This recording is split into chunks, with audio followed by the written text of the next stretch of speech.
In this first movement, we find Armenia is at peace. A normal, everyday existence with closeness of family, good friends, rich food, and culture. A place inhabited by normal, everyday workers, merchants, entrepreneurs, scholars, and intellectuals.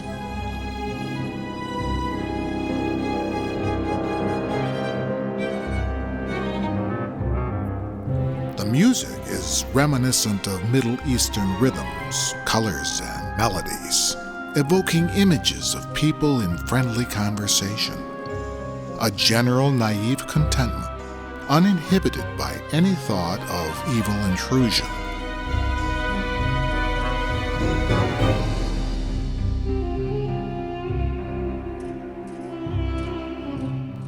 The people carry on, working, providing for their families, eating and worshiping together. Sometimes laughter and celebration, sometimes worry and concern, but always free to express themselves without fear. Swinging from major to minor and then back again, this movement encapsulates the optimism in everyday routines. Life is simple, but good. The melody carries us through one octave after another, representing the various voices one would hear while walking through the open-air markets of Yerevan. The hustle-bustle of active city living, the sounds of traffic, bartering, and deal-making.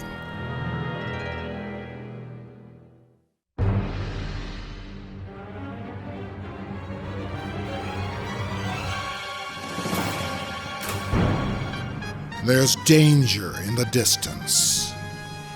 The tide is turning. Evil is infiltrating. The Turkish Ottoman Empire is looking for their opportunity to seize the land and cleanse it of its identity.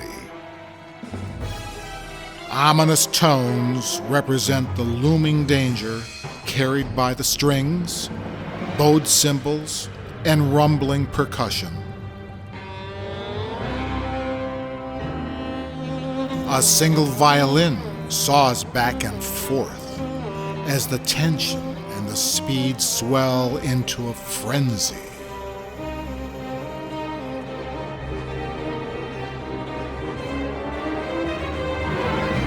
Now all hell breaks loose.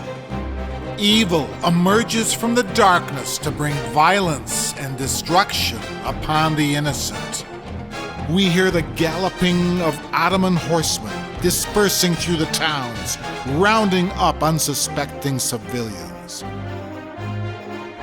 As the brutality ensues, we hear the relentless spearing represented through violin swipes and chromatic dissonance.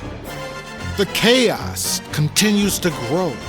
The emerging melody represents the resilience of the Armenian people in the face of the violence, but most are futilely outmuscled. Some are herded, forced into a 1,400-mile march across the desert. The rest are fiercely tortured or killed on the spot. The smoke clears as the stark sound of a duduk calls out, representing those who live to tell. A distant violin answers, weeping for the loss of loved ones.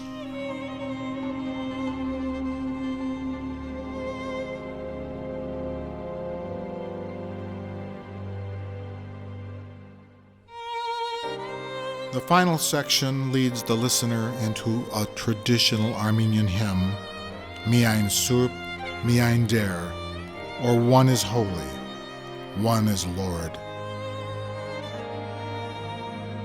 This hymn decrees allegiance to God and is sung during communion in Armenian churches across the world.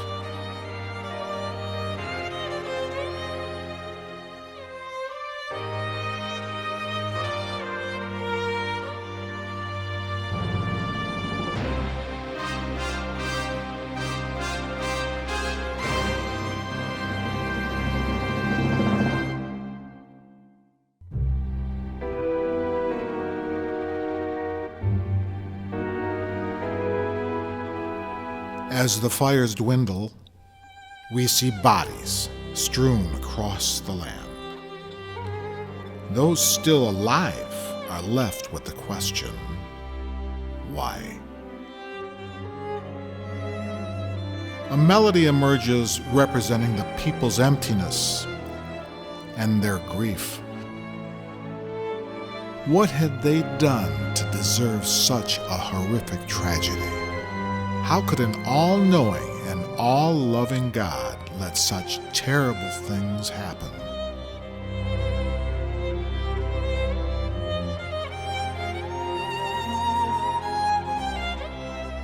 The tempos in this section will push and pull, imitating the tumultuous emotions of the people. They struggle to accept the existence of God in the face of this atrocity.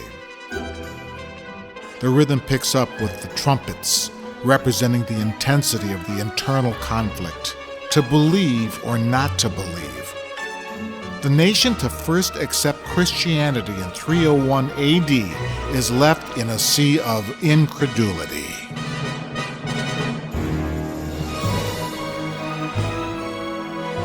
Tensions rise and rise in a whirlwind of anger and of confusion.